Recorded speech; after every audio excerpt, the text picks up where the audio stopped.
चलिए, ये video number 6 है।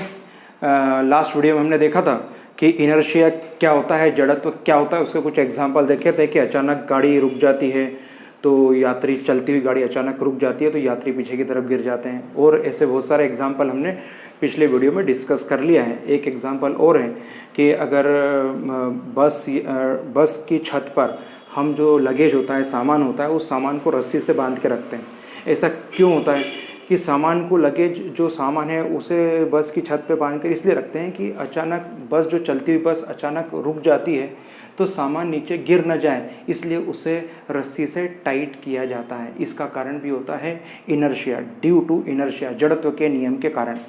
अब चलिए, ये पिछले वीडियो की बात हो गई। अब आज हम पढ़ेंगे इस वीडियो में मास एंड इनर्शिया, द्रव्यमान और जड़त्व में क्या संबंध है।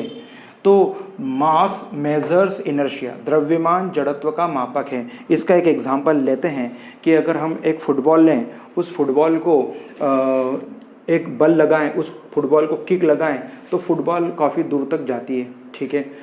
उसी साइज़ की अगर हम एक आयरन बॉल लें, उस आयरन बॉल को अगर हम किक लगाते हैं तो आगे भी नहीं खस सकती है और हमें चोट लग जाती है। ऐसा किस लिए होता है? ऐसा इसलिए होता है कि जिसका द्रव्यमान कम होगा उसका फोर्स कम लगेगा।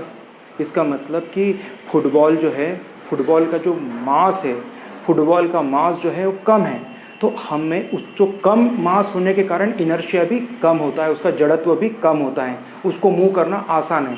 तो जिसका इनर्शिया, जड़त्व कम होता है उस पर हमें कम बल लगाना पड़ता है, जिसका इनर्शिया ज़्यादा हो उस पर हमें ज़्यादा बल लगाना पड़ता है।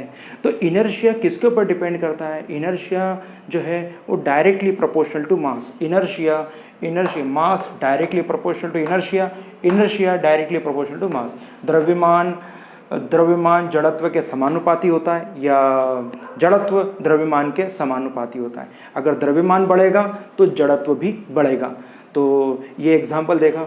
एक और एग्जाम्पल हम देख सकते हैं कि खाली बॉक्स है, उस खाली बॉक्स को मूव करना आसान है। हम खाली बॉक्स को धक्का दे सकते हैं, आराम से मूव कर सकते हैं। खाली बॉक्स में वेट कम होता है तो उसका जड़त्व भी कम होगा, इसके कारण हम उसको मूवमेंट कर सकते हैं, ठीक। अब उस खाली बॉक्स में हमने कॉपी किताब सब भर दी।